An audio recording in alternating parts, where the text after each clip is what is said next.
Salve, meu povo! Tudo bom?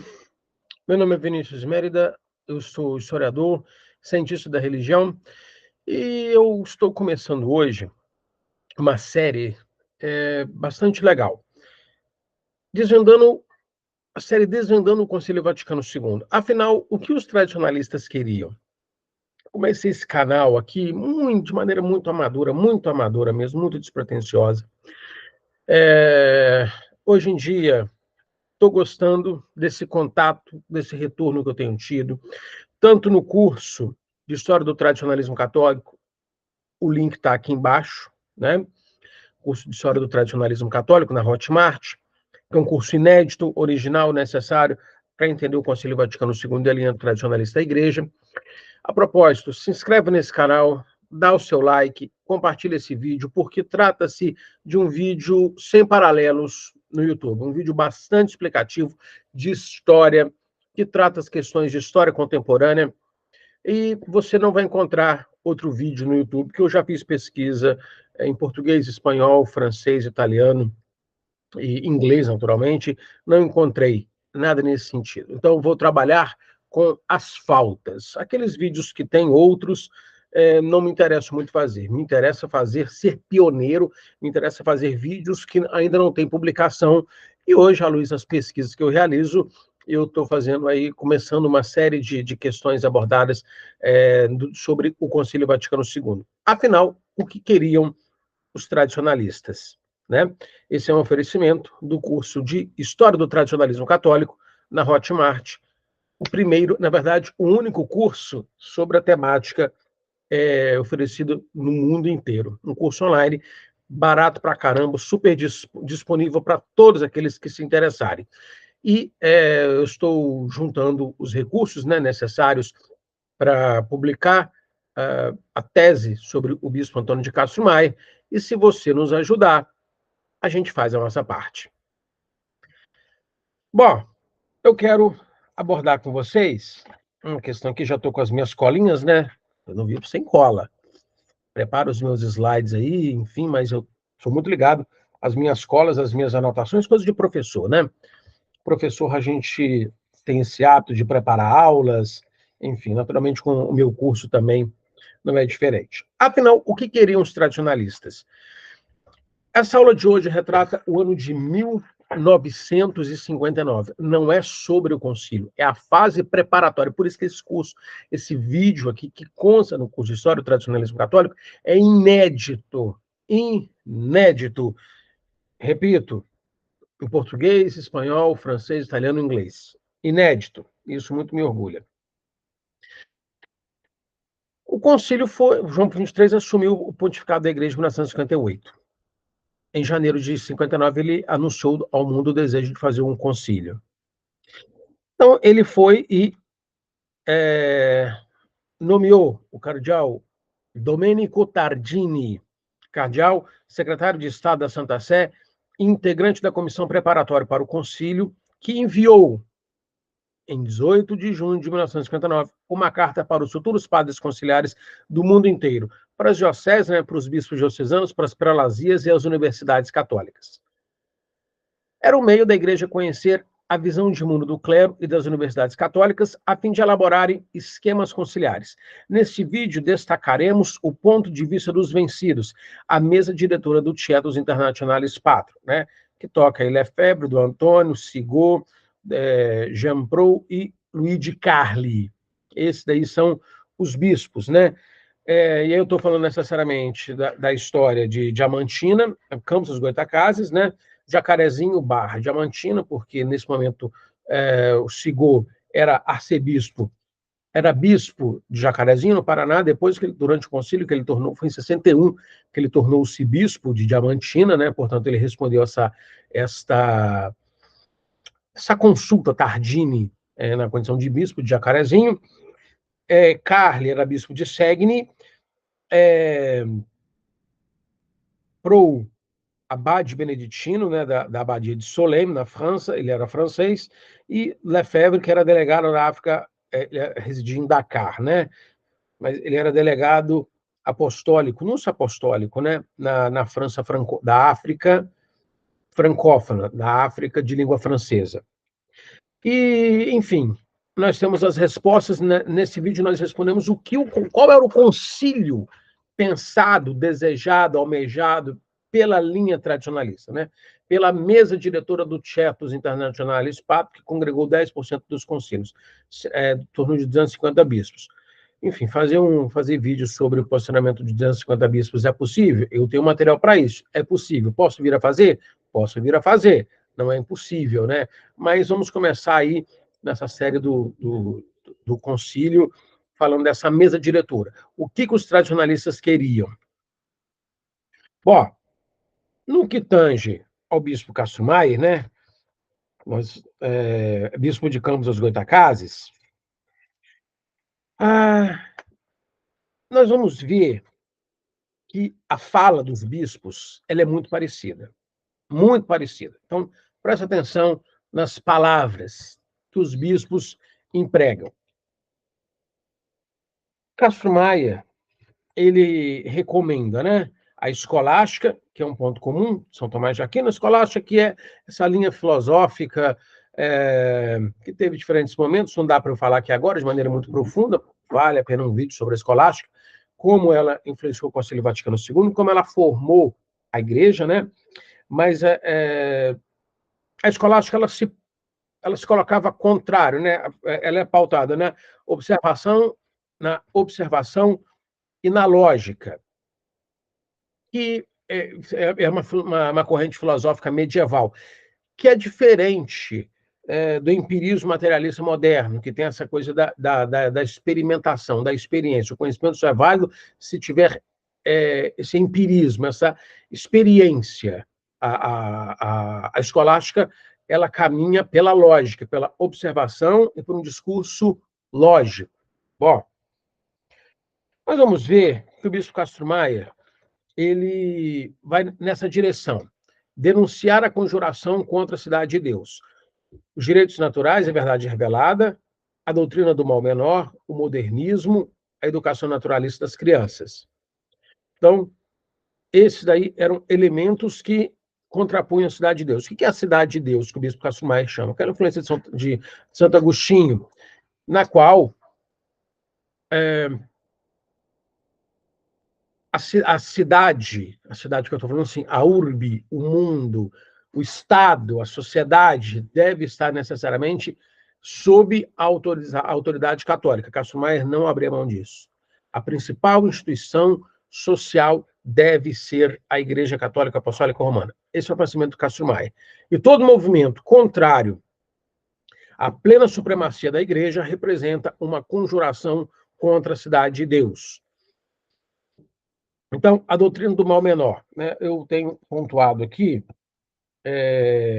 são esses 4 pontos aqui, né? Denunciar a conjuração contra a cidade de Deus, os erros a serem evitados e condenados, no caso a secularização, filha da revolução, os caminhos a serem seguidos para restaurar a cidade de Deus, a cidade cristã, recusar o espírito do século, que é o liberalismo e o comunismo, e fornecer os caminhos norteadores, né?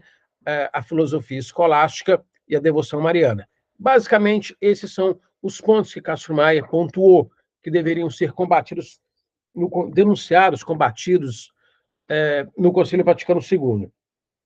Esses pontos, esses 4 pontos, eles foram divididos em 16 subitens, né? Demonstrar o esforço humano pela busca da verdade, evitar a doutrina do mal menor, condenar a adaptação ao mundo moderno, formar a educação das crianças, principalmente na parte moral, né? De acordo com a doutrina da Igreja, a formação do clero, a cidade cristã, a doutrina cristã, a formação do clero, né? E os erros a serem combatidos. O comunismo, o socialismo, a intervenção do Estado a favor da Igreja, nada de Estado laico, mas Estado que professa a doutrina católica, que tolera as demais religiões, no culto privado, todavia culto público seria uma exclusividade da Igreja Católica, como foi aí, né, durante alguns séculos ou muitos séculos. Declararam o dogma da mediação, da mediação universal da Bem-aventurada Virgem Maria e a ação dos bispos junto ao magistério do Romano Pontífice, sabendo que o Romano Pontífice deveria estar necessariamente sobre todas as demais autoridades. Portanto, a prerrogativa da infalibilidade é uma exclusividade do Romano Pontífice. Os bispos, na ótica de Castro Maier, não gozam dessa prerrogativa da infalibilidade. Portanto, Castro Maier, então, apresentou a sua conjuração contra a Cidade de Deus, denunciar essa conjuração, os erros a serem evitados e condenados, o liberalismo, o socialismo, o comunismo, o processo de secularização, né? Como que é um fenômeno da Idade Moderna. Então, Castro Maier esperava do concílio esta denúncia e essa condenação da Igreja e os caminhos para restaurar a sociedade cristã, no caso, instaurar a filosofia escolástica na formação dos sacerdotes, na catequese, na educação pública infantil e a devoção à Virgem Maria. Esses seriam, sim, os dois mecanismos principais para condenar esse processo de secularização pelo qual a Igreja estava passando aí nos últimos séculos, desde o século XV, né? Então, esses foram os elementos que Castro Maier pretendeu para o concílio. Ele respondeu isso quando? Eu tenho anotado aqui. Ele recebeu, no dia 18 de junho, uma carta datada de 18 de junho de 1959, do cardeal Tardini, e foi em 20 de agosto de 1959 que ele enviou essa carta partindo de Campos para Roma em latim. Ok? Eu tenho essa carta, eu tenho os elementos dessa carta, eu estou com ela em mãos, inclusive, né? O conteúdo dessa carta, o teor dessa carta. Então, nós vamos ver que, no final eu vou fazer a conclusão, né? Mas, assim, nós vamos ver que a mesa diretora do Tietos tinha... Qual era a proposta da mesa diretora do Tietos? Conservar o modelo de igreja pré-conciliar, fortalecer a igreja no combate, condenar o mundo moderno, nada de adornamento, mas confirmar a autoridade monárquica da igreja, centrada na figura do Papa, na conservação do latim na liturgia, na conservação e enaltecimento na devoção mariana e nada de diálogo ecumênico, nada de diálogo interreligioso. Nós vamos ver esses elementos figurando aí no discurso dos bispos do Tietos Internationalis Patrum, do Piccolo Comitato, que veio se tornar o Tietos Internationalis Patrum, né, formalmente em 64, começou como Piccolo Comitato, em 62, na primeira semana de 62, enfim. Nós vamos ver que os pontos comuns que tocam aí o discurso dos bispos. O arcebispo de Diamantina, Dom Geraldo Sigor, é muito interessante observar que algumas palavras elas estão presentes o tempo todo na vida do Tietos, né? Combate, condenação, inimigos, erros. Quer dizer, os caras não têm o menor interesse, não tinham o menor interesse, não sonharam para o Concílio Vaticano II, né? Quando eles foram consultados, em momento algum, nada de atualização, nada de adornamento, nada de diálogo com o mundo, diálogo com o mundo moderno, muito pelo contrário, é condenar, combater, preocupação com reafirmação do catecismo antimodernista de Pio IX, de Pio X. Os caras vão sempre nessa direção. Os caras chegaram, me perdoe se eu pareço irreverente, né? Os bispos, os senhores bispos, os prelados da igreja, os padres conciliares, né? Eu falo os caras, tem gente que não gosta, pode entender isso como uma irreverência. E como eu falo, graças a Deus, que bom, eu falo com todo tipo de gente. Quando eu falo caras, tem muita gente que vai achar bastante ruim, tem gente que vai achar nada, tá nem aí, né? Enfim, mas eu vou me policiar. Mas, assim, os clérigos, os padres, eles estavam muito voltados para essa dimensão de olha o mundo moderno como ele avança contra a igreja. Muito influenciados, que todos eles leram A Conjuração Anticristã, do Monsieur Henri de Lassou, que não foi o único, né, que escreveu nessa condenação à modernidade, mas, assim, como que eles entendem uma igreja militante, combativa? Por isso recusaram a ideia de igreja peregrina, de igreja povo de Deus, mas endossavam a ideia da igreja militante, igreja que milita contra o mundo moderno, tendo em vista a natureza decaída do ser humano, que precisa lutar contra o pecado. Tolerância zero, condescendência zero. A ideia é combater. Então, nós vamos ver que o arcebispo Sigor, tenho aqui as minhas colas. O professor tem cola, com certeza, meu amigo, é muita informação. Essa carta de Sigor, ela partiu de Diamantina em 22 de agosto, de Jacarezinho, 1959, 22 de agosto de 1959. E a gente vai ver, assim, o inimigo onipresente, a formação dos seminários contra por algumas denúncias, por exemplo, Teilhard de Chardin, que é um teólogo francês, arqueólogo. Você sabe que o modernismo ele foi a adaptação o desejo, a pretensão de adaptação da doutrina da igreja, dos dogmas da igreja, ao pensamento moderno, submeter todas as verdades da igreja, a Bíblia, as doutrinas da igreja, os dogmas, à ciência moderna, o modelo de ciência moderno cujo advento data do século XIX, né? Está no século XVIII, mas assim, é do século XIX, né? Com a arqueologia, com a história, enfim, com ciências que vão... As ciências sociais, né? E o cientificismo do século XIX. Houve padres na igreja, dentre eles Teilhard de Chardin, que pretenderam submeter toda a doutrina da igreja ao cientificismo, ao racionalismo. E Geraldo Sigor, Teilhard de Chardin morreu em 1955. E Geraldo Sigor tinha essa preocupação de condenar Teilhard de Chardin e fazer sempre essa postura combativa, né? Aceita franco-maçônica, ou seja, condenar a maçonaria, que a igreja condenasse o comunismo, que a igreja condenasse o movimento do judaísmo internacional, né? Sigor acreditava nessa conspiração do judaísmo internacional para minar a igreja.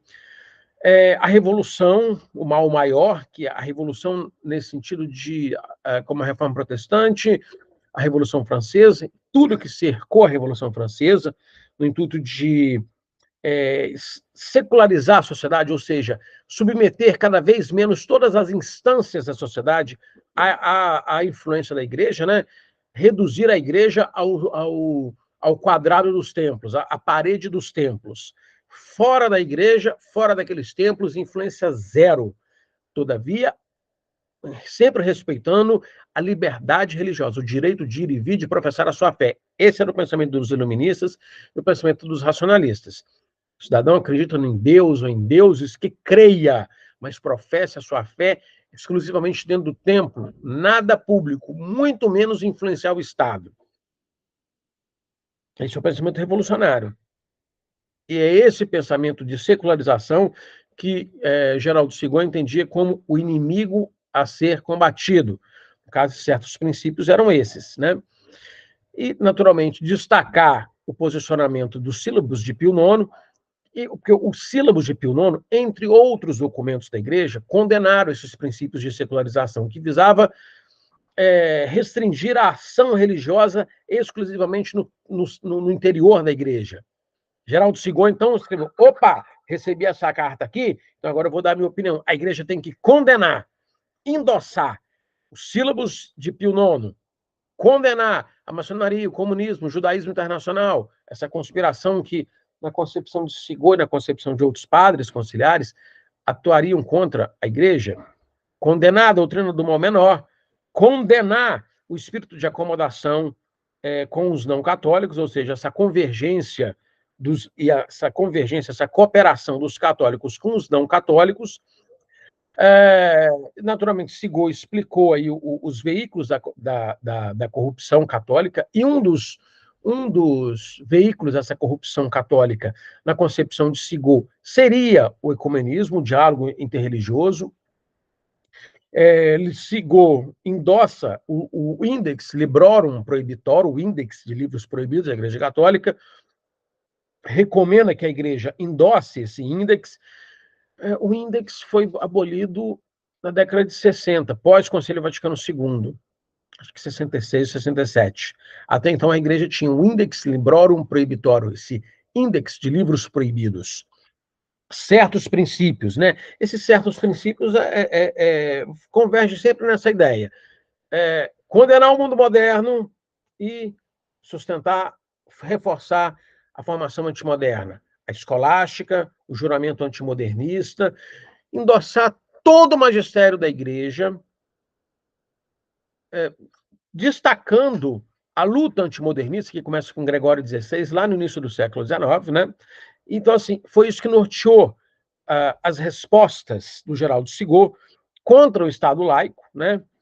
Tanto é que ele bota a interferência do Estado na vida, ele é contra o Estado laico, ele entende que a Igreja deve reforçar a ligação entre a Igreja e o Estado, sendo que o catolicismo deveria ser sempre a religião oficial do Estado. Essas foram as respostas que o Geraldo Sigot deu em 1959. Um outro integrante da mesa diretora do Tietos foi o abade beneditino Jean Paul. A sua carta data de 8 de setembro de 1959. E Jean Paul também entende que a Igreja deve condenar, denunciar os erros modernos. O racionalismo que é essa crença extrema na razão.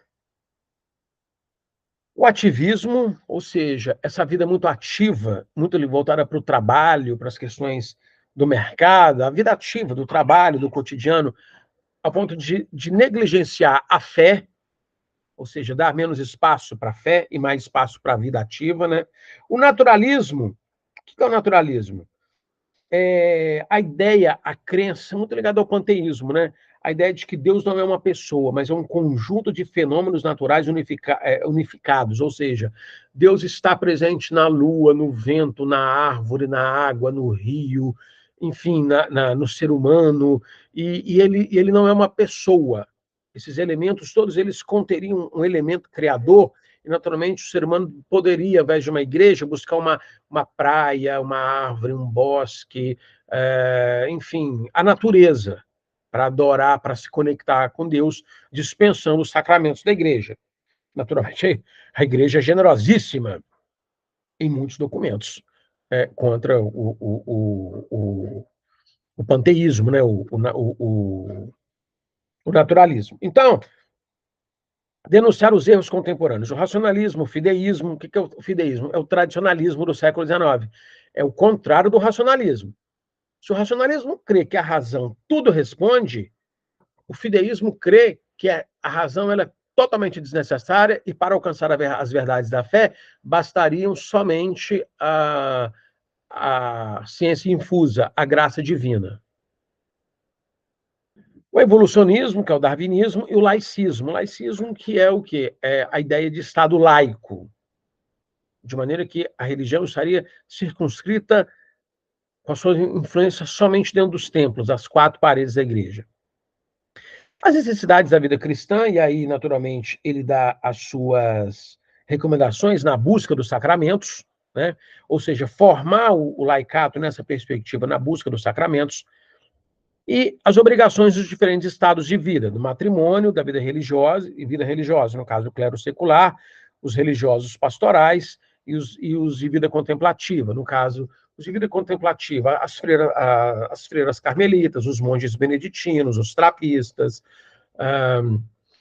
os cartuchos, por exemplo, de São Bruno, os padres de vida religiosa pastoral, os franciscanos, os missionários, né? É uma religião de missão, o catolicismo é uma religião de missão, os beneditinos também, mas assim, principalmente os redentoristas, os salesianos, os franciscanos, os jesuítas, que são missionários.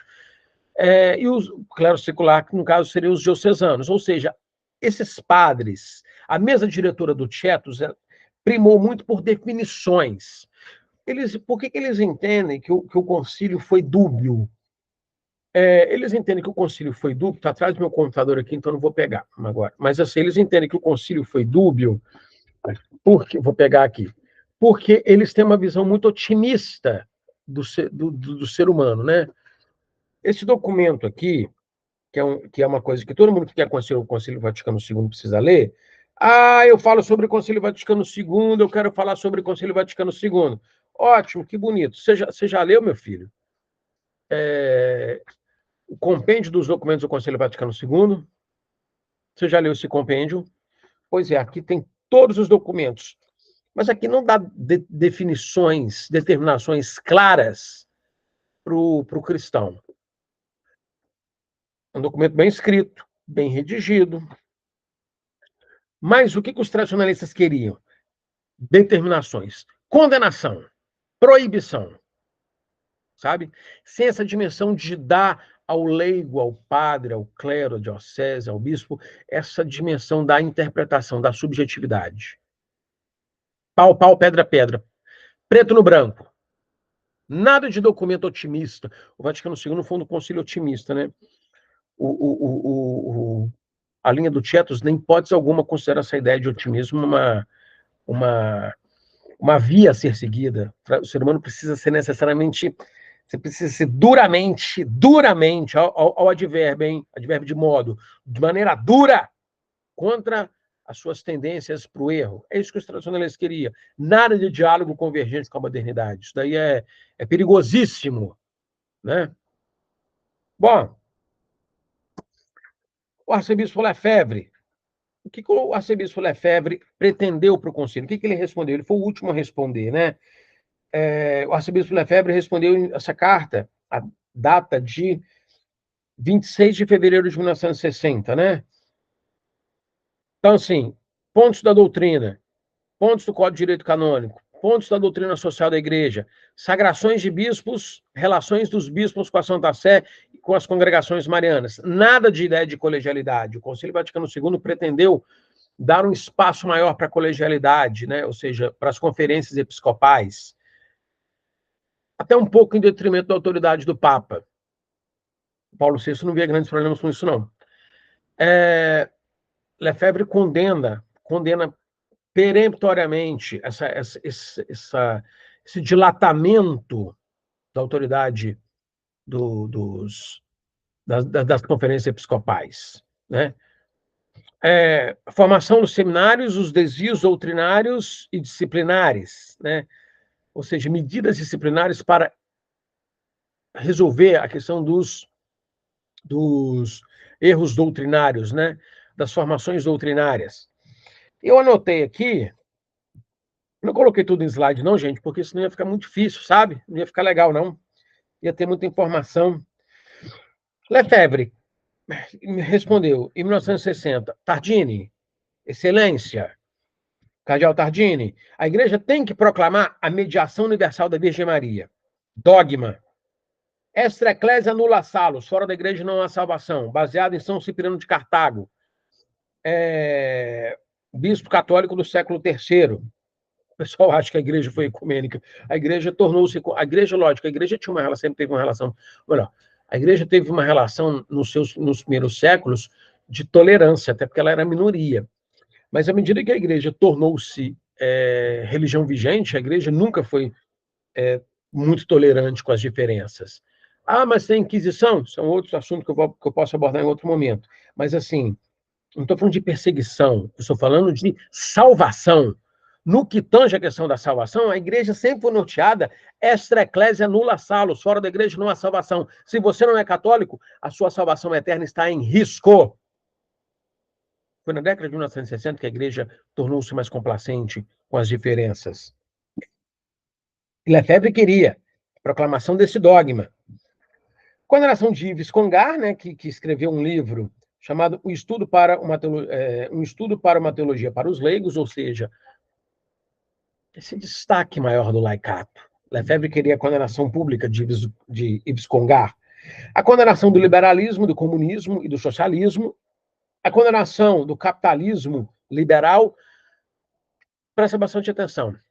Durante o século XIX, por conta do imperialismo, ou seja, esse acúmulo de riquezas que se deu com o advento do capitalismo, o capitalismo está diretamente ligado ao processo de individualismo, processo de secularização social, que se intensificou no século XIX com o acúmulo de riquezas do imperialismo.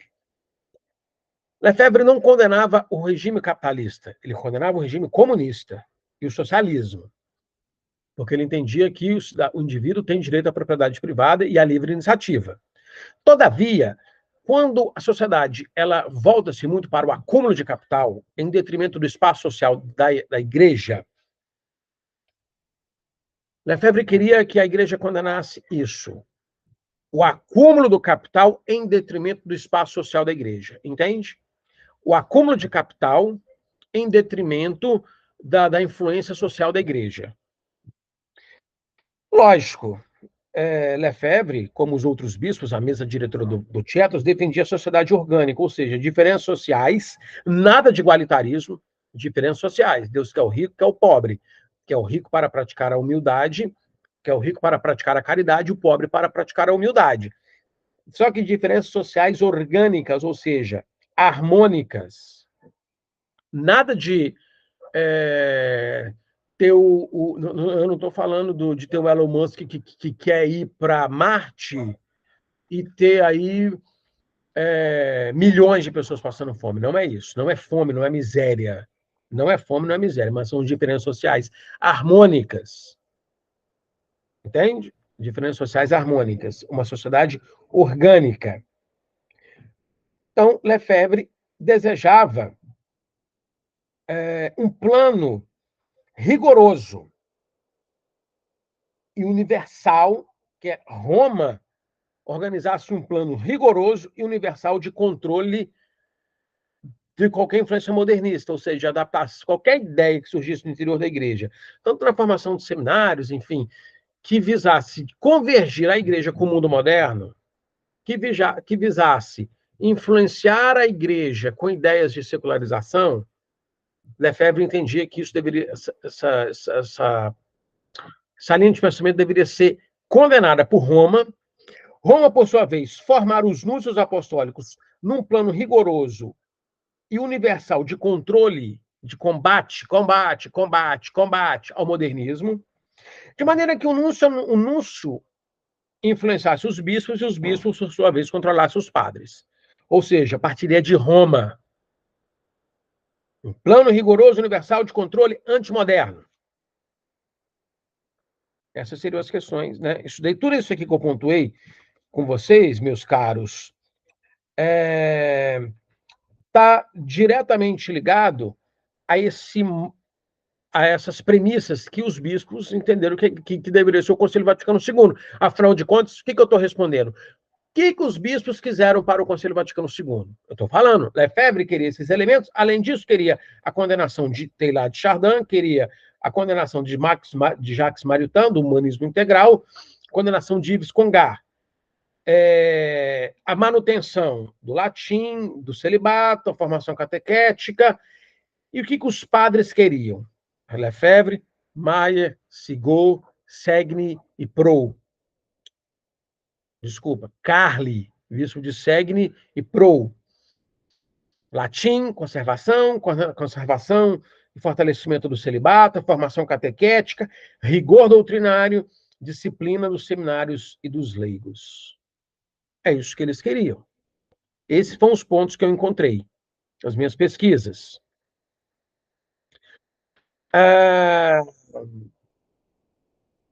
Além disso, tem um elemento que é do bispo Carli, Luigi Carli, de Segni. Condenação do hedonismo, do evolucionismo, do materialismo, conservação da distinção entre o munus episcopal e a cátedra de Pedro, ou seja, o Papa é infalível, os bispos são seus auxiliares, mas não são infalíveis. Papa infalível em matéria de fé e moral. O Papa torce para o São Lourenço, todo mundo tem que torcer para o São Lourenço? Não. O Papa acha que o Lula e a Dilma são pessoas honestas, direitas. Ele quer que todos os católicos acreditem nisso? Não. Estou falando de fé e moral. Entre outras questões, né? A distinção entre o munus episcopal e catequético, o estabelecimento das funções, a hierarquia, documentos que delimitassem bem as funções na hierarquia do governo das dioceses, a manutenção do celibato, isso é Carli, Luiz de Carli, a catequese formativa universal, uma catequese formativa universal, o rigor escolástico, hierárquico e disciplinar. Uma catequese universal que formassem quem?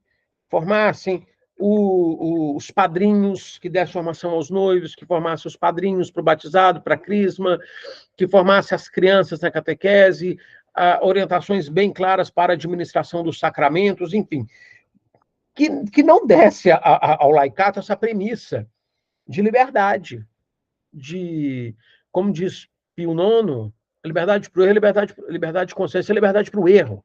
Por isso que nós vamos ver que os padres conciliares, a mesa fundadora do Tietos, eles queriam essa concepção conservadora, antimoderna, liberdade de consciência, liberdade para o erro.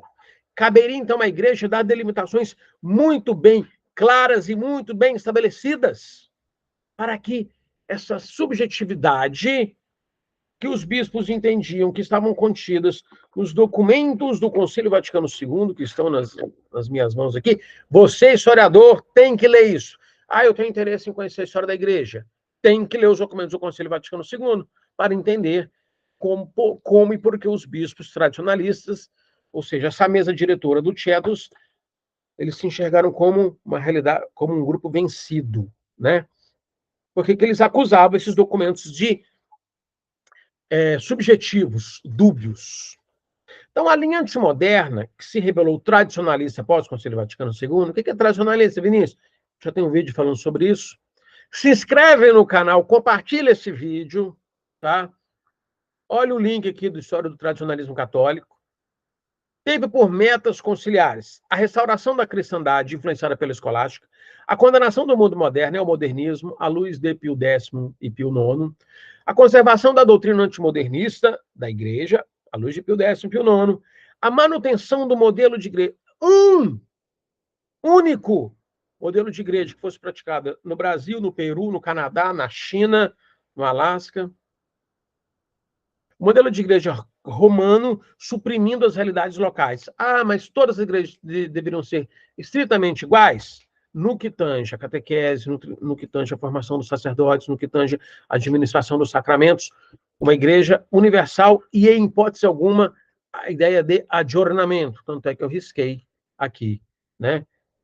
Esse discurso, essa palavra, adornamento, que quer dizer atualização. Tá ok, meu povo? Espero que esse vídeo de hoje tenha sido bom. A gente se fala. Até o próximo vídeo. Um grande abraço. Sucesso sempre.